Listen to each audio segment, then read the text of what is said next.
This podcast is brought to you by Wizard.ai. Welcome back to the AI Analysis Podcast. Today we're talking about an episode of a Star Trek watch-along podcast, The Final Frontier. Yeah, the hosts, Jake Boger and Justin Spur, they're boldly going back to the original series. They are, and this time it's Season 1, Episode 6, The Enemy Within. You know the one where Kirk splits into good Kirk and evil Kirk? That's the one, yeah, and right off the bat you can tell that they're both ready for some evil Kirk action. They are. Justin even jokes that he's going to claim some spur time because he starts the show a little bit late. He does. He does. And before they dive into The Enemy Within, they do this really funny recurring segment called, What Did We Fuck Up? Oh, yeah. I love that, where they correct some facts from previous episodes that listeners have pointed out. Exactly. It's their commitment to getting it right, even if it means admitting their mistakes. Right. And the first thing they tackled was those classic Star Trek uniforms. Turns out they weren't made of wool, like they initially thought. Well, most of them weren't wool. Huh? The rest were actually velour. Velour. Oh, that's interesting. And then they switched to nylon in Season 3. And speaking of mix-ups, they also realized that what they thought was Yeoman Rand carrying a purse was actually a tricorder. Oh, yeah. It does look a bit like a handbag in that episode. But it's their all-purpose science scanner. Yeah. You know, like a futuristic Swiss Army knife for science stuff. Yeah, or a Pokedex for space exploration, I guess. And they also had to issue a correction about Dr. McCoy's birthplace. That's right. They initially said Kentucky, but it's actually Atlanta, Georgia, a little bit further south. And one last timeline tweak regarding the American alligator being taken off the endangered species list. Yeah, they were a little fuzzy on the year, but it was officially removed in 1987. So those were their corrections, and then it was time for The Enemy Within, which originally aired on October 6th, 1966. Written by the legendary Richard Matheson and directed by Leo Penn, who's the father of actors Sean Penn and Chris Penn. Oh, wow. I didn't know that. Yeah, and one of the hosts is actually a big fan of The Enemy Within, even though it pokes fun at a lot, especially Shatner's performance. Right, but the other host was all in on the evil Kirk aspect of it. Absolutely, and they right away noticed that the Enterprise exterior shots were likely from the original model, not updated with CGI. Yeah, I guess that makes sense. And they also have this running joke about always referencing the Paramount Plus synopsis. Which really plays up the whole evil Kirk thing. It's pretty funny. It is, and it's worth mentioning that Richard Matheson also wrote the very famous Nightmare at 20,000 Feet episode of The Twilight Zone. Oh, the one with William Shatner and the gremlin on the wing of the airplane. Yeah, exactly. So he and Shatner had worked together before. So they did. And in this episode, the Enterprise is on a geological survey mission to planet Alpha 177 when a technician named Fisher falls off a cliff. And he ends up covered in this strange yellow dust, which we later find out is the cause of all the trouble. Right when they beam him back up to the ship, Scotty, the chief engineer, reports that the transporter is acting strangely, and he thinks the dust might be interfering with it. Which is pretty convenient, isn't it? This mysterious dust just happens to be the thing that splits Kirk in two. It's a bit of a sci-fi plot device, but you kind of have to roll with it. You do. And one of the hosts points out this totally useless canopy that's flapping around on the planet's surface, offering no shelter at all. Oh yeah, that random-ass canopy, as he calls it. And then we're introduced to the Alpha Spaniel, this very dog-like creature that's running around. At first, one of the hosts thinks it's a puppet, but then Kirk tries to pet it, and it seems real enough. But then they go on to talk about how the dog was actually mistreated on set to get it to act aggressively, which is pretty disturbing. Yeah, apparently they sedated it for the calm scenes and then starved it and poked it with sticks to get it to be mean for the other scenes. It's a reminder of how far animal welfare and filmmaking has come since then. One of the hosts was pretty upset about that. Yeah, I think we all should be. But on a lighter note, they did say that the transporter effect itself was actually pretty good for the 1960s. Oh, yeah. I think it still holds up pretty well. And then there's a funny moment where Scotty uses the term burnout to describe the transporter malfunction. And one of the hosts initially thinks that Scotty is calling Fisher a burnout, like in the counterculture sense. But they quickly realize that he's just using it as a technical term for something that's overloaded or malfunctioning. Right. A mechanical burnout, not a hippie burnout. And of course, it wouldn't be a Star Trek episode without the landing party being woefully unprepared for the environment. Right, they beam down to this freezing cold planet with basically a beach umbrella for shelter. You'd think after the Naked Time episode where they nearly froze to death, they'd learn to pack some warmer clothes. You would. And the decontamination procedures on the Enterprise seem pretty lax, too. Yeah, they basically just walk through a door, and that's very different from later series like Enterprise, where they have whole decontamination chambers. But crucially, before Kirk beams down, Scotty does tell him that he thinks there's a problem with the transporter. So he does, which makes what happens next even more shocking. So Kirk steps onto the transporter pad, and there's a noticeable flicker, and he seems disoriented when he arrives on the other side. And Scotty, against Kirk's orders, rushes him off to sickbay, leaving the transporter room unattended.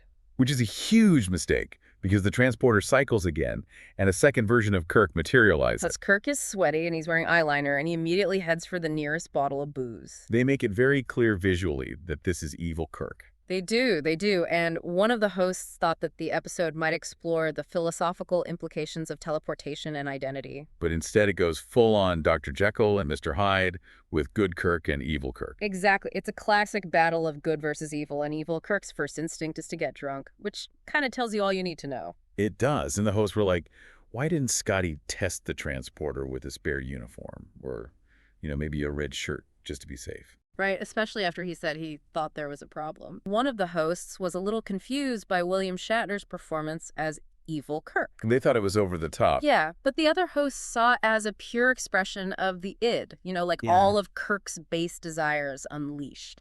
Interesting. They also had a fun fact about Kirk's green wraparound tunic. The one he wears in this episode. Yes, it was actually the first episode they filmed using it, even though we see it earlier in the series chronologically. Oh, that's interesting. Why'd they do that? Well, they wanted a visual distinction between good Kirk and evil Kirk, and apparently it might have helped Shatner keep the two characters straight in his head. Makes sense. And there was a funny moment where they noticed that Brandy is just casually sitting in sickbay like it's standard medical equipment. Oh yeah, like it'll cure what ails ya. Yeah. They even joked about that old wives' tale about beer being good for UTIs. Oh, that was hilarious. And then when Scotty tries to beam up the Alpha Spaniel, guess what happens? Oh no, don't tell me two of them show up. Two of them, a good dog and a bad dog, just like with Kirk. Wow, so the transporter's really messing things up now. It is, and the characters in the episode pretty quickly figure out that the transporter is creating duplicates with opposite personalities. So they immediately take the transporter offline, which means the landing party is stranded on the planet. Which wasn't actually in the original script. No.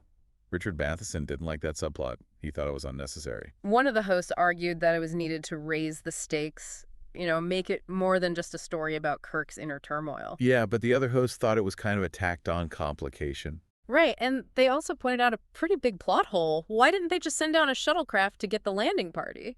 Exactly. They even acknowledged the real-world reason, which is that shuttlecrafts weren't really established in the Star Trek universe yet. But it doesn't make a lot of sense from a logical standpoint. Not really. And then they started wondering about how big the Enterprise actually is. Could someone really disappear on that ship? Well, it's a big ship. They say it has a crew of over 400 people, so I guess it's possible. I guess so. But Right. it still seems a bit far-fetched. It does a little bit. So, meanwhile, back on the Enterprise, evil, Kirk is on the loose, and his behavior is getting worse. Yeah, well, good Kirk is struggling with indecision and self-doubt. Evil Kirk is just indulging all of his basest impulses. And this leads to the really disturbing scene where evil Kirk assaults Yeoman Rand in her quarters. Yes, that scene is hard to watch. And the host brought up that awful story about William Shatner slapping Grace Lee Whitney on set to get a reaction from her. Which is just horrible and really casts a shadow over the whole episode. Yeah, it does. It does. And even though it's evil Kirk who assaults Rand, Kirk's response to her report is terrible. He basically says, "You didn't see me assault you," which is a classic gaslighting tactic. It is. And the hosts were surprised that it took the senior officers so long to realize that there were two Kirks. Yeah, especially since they already had the two dogs as evidence. Right. You'd think they'd put two and two together. They did eventually, and they also caught a continuity error where the scratch on evil Kirk's face appears on a different shirt in one scene. Oh, really? I didn't notice that. Yeah, it's a quick shot, but it's definitely there. And they explain that it's because the scene where Rand reports the assault and the scene where Scotty shows them the two dogs were originally in a different order in the script. Oh, that makes sense. Yeah. I guess the editors must have flipped them around. They did, and the host said it explains why the bridge crew seems so oblivious in the aired version. It does, because in the original order, they would have already known about the duplicates. Right, and then they went off on a tangent about the illogical plot points in anime dubs like Yu-Gi-Oh! and Naruto. Oh, yeah, those shows are notorious for that kind of thing. They are, where characters miss obvious clues and make really dumb decisions. It can be frustrating, but also kind of hilarious. It can be. They also told a story about a really bad magic, the Gathering card reveal, which I won't spoil here. Okay. Yeah. Stop wasting your time on manually editing your videos. The secret AI tool will do the work for you. One of the best things about it is that it gives your video the potential to go viral. Visit this page, sign in, create a project by clicking on this button. Choose a video that you want to use. Click on the AI clip button. Wait for the magic. It is scanning through the video and looking for the parts that has the potential to go viral. Instead of editing the video by yourself, it does the work for you. It even generates headline and captions which fit your video. Another surprise is that they generate video description or social post for you to use. Once done, click Export to Post. Welcome back to the AI Analysis Podcast, where we are continuing our discussion of the Star Trek episode, The Enemy Within, with the watch-along podcast, The Final Frontier. And before the break, we were talking about how evil Kirk is running rampant on the ship, and no one knows what to do. Right, and Spock's brilliant idea is to keep the whole evil twin thing a secret. Yeah. Which the hosts thought was a terrible idea. A terrible idea, because how are you supposed to catch an evil twin if no one knows there's an evil twin running around? Right. They thought it would have made a lot more sense to just tell the crew that there's an imposter with scratches on his face. And maybe have good Kirk stay in his quarters until they find the imposter. Right. And they also pointed out that evil Kirk would never wear a red shirt because he's too arrogant. So it should be pretty easy to spot him. And they couldn't help but notice that evil Kirk is getting sweatier and sweatier as the episode goes on. It's like his evilness is manifesting as perspiration. They also revisited Yeoman Rand's reaction to the assault and talked about how it might seem overly forgiving to modern viewers. Especially since at that point they don't even know about the evil twin. Right, so it just seems like she's brushing off a very serious incident. But they acknowledged that it was a different time, and the episode probably reflects some of the problematic attitudes towards sexual assault that were prevalent in the 1960s. And then evil Kirk overhears the announcement about the imposter, and what does he do? He finds some makeup to cover up his scratch, of course. Oh, of course. And conveniently, the makeup is a perfect match for his skin tone. It's like Starfleet makeup is magically adaptable. And then he has that classic line, "I'm Captain Kirk." Oh yeah, I can just picture Shatner yelling that line. And he steals a phaser from a crewman who doesn't heed the warnings about him. He does. And then he hides in engineering and starts throwing equipment around. Evil Kirk fucked them books, as one of the hosts put it. That's a perfect description of that scene. And by the way, they haven't stopped commenting on evil Kirk's eyeliner. No, it's like his defining characteristic at this point. It is. And finally, good Kirk decides he has to confront his evil twin. And Spock goes with him, of course. Always the voice of reason. And when they find evil, Kirk Spock does what he does best. He gives him a Vulcan nerve pinch. Classic Spock. And the hosts had different opinions on the effectiveness of the two Kirk effect. Yeah, one of them thought it was pretty good for the time. Especially considering they didn't have CGI back then. They probably used split screens and body doubles. But the other host wasn't so impressed. They thought the body doubles were unconvincing. And they also pointed out that this episode is actually the first time we see the Vulcan nerve pinch, even though it appears earlier in the series chronologically. Really? Why is that? Well, they filmed this episode before the Naked Time, where we first see it in the aired order. That's interesting, and they had a fun fact about the origin of the nerve pinch. Apparently, Leonard Nimoy didn't want Spock to use a karate chop. He thought it was too violent.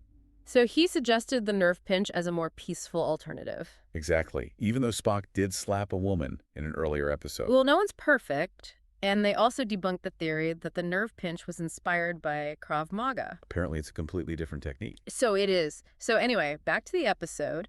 Spock and McCoy realize that both Kirks are starting to deteriorate mentally. And they figure out that it's because they were separated by the transporter. And they need to be rejoined or they'll both die. Right. But they don't really explain why that's happening. No, it's just a plot device. And one of the hosts suggested that yin and yang is a better way to describe the two Kirks than good and evil. Because they represent two halves of a whole, and they need each other to be complete. Exactly. Spock even says something similar later in the episode. He does.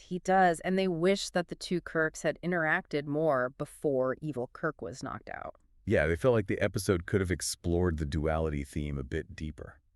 Agreed. So how do they fix the transporter? Well, Spock and Scotty come up with this crazy plan to use the impulse drive to reverse the transporter process. And they test it out on the duplicate Alpha Spaniel.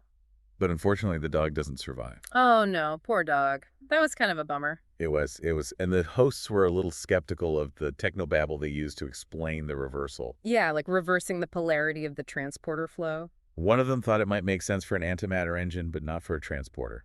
But hey, it's Star Trek. They're allowed to bend the laws of physics a little bit. They are. And Spock says that the dog died because its brain was too simple to handle the reintegration process. But he thinks Kirk's more complex brain will be okay. McCoy, of course, is worried that the transporter malfunction might have caused permanent damage. Always the cautious one. And they also shared a fun fact about James Doohan, who played Scotty.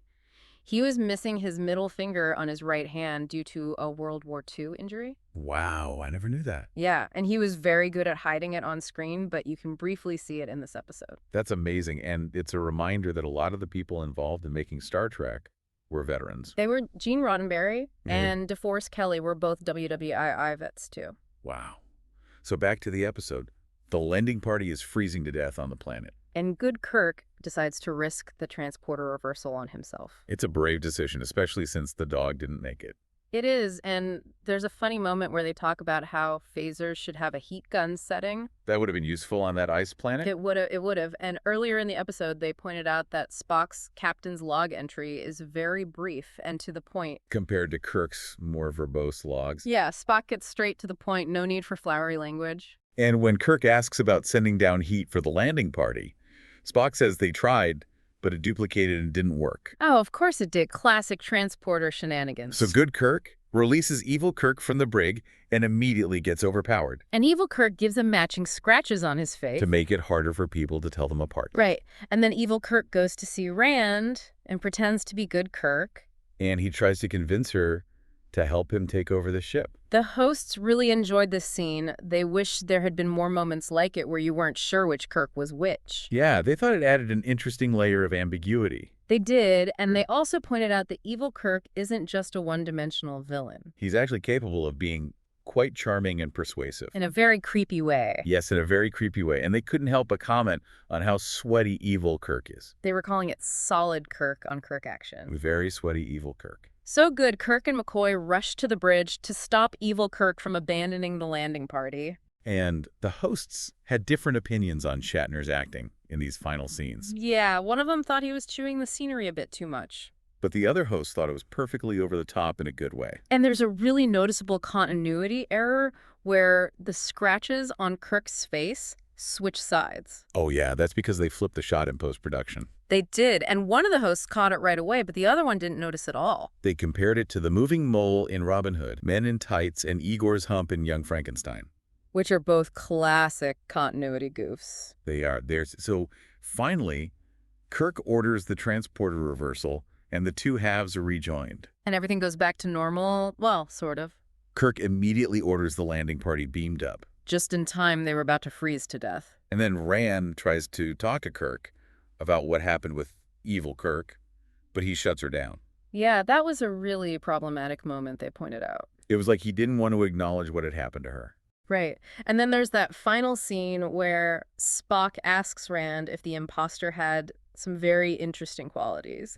Which is a really creepy line. It is. They both thought it was gross and implied that Rand might have enjoyed being assaulted or something. Which is just awful. And they even quoted Grace Lee Whitney's autobiography where she talks about how much she hated that line. She said it was a perfect example of the kind of misogyny that was common in Hollywood at the time. It's really disturbing to think about. And despite that, Whitney apparently liked working with Shatner on this episode. Yeah, she thought it was a good acting challenge. And one of the hosts mentioned that they really like the evil twin trope in science fiction. Me too. It's a classic. And they wondered if evil Kirk was a prototype for Mirror Kirk. Which is a fair point. They're both pretty similar. And fun fact, no red shirts died in this episode. Really? Wow, that's surprising. It is. They even joked that maybe there should be a red shirt union. To protect their interests. Exactly. And in their final thoughts, one of the hosts said they enjoyed the episode, but wished that they had explored the duality theme a bit more. Yeah, they felt like evil Kirk was a bit too one-dimensional. But they did appreciate Shatner's over-the-top performance and the work of the supporting cast. And they still think The Naked Time is their favorite episode so far. They then tease their next episode, which is Mud's Women. And one of them was hoping for a planet of Amazonian women. Like in that Futurama episode. Exactly. But they warned that it's a very 1960s episode. Meaning lots of questionable consent and a surprisingly happy ending. So we'll have to see how that one goes. And that concludes our analysis of The Enemy Within, as seen through the lens of the Final Frontier podcast. We hope you enjoy this deep dive into the episode. And we encourage you to check out the Final Frontier podcast for yourself. And maybe rewatch The Enemy Within with all of these points in mind. And let us know what you think. We'd love to hear your thoughts. So until next time, live long and prosper. Live long and prosper. The Final Frontier podcast. These are the voyages of Jake Boger and Justin Spur. Our weekly mission: to explore memories of Star Trek's strange new worlds, to recall the search for new life and new civilizations, to boldly go where no one has had the spare time to go before.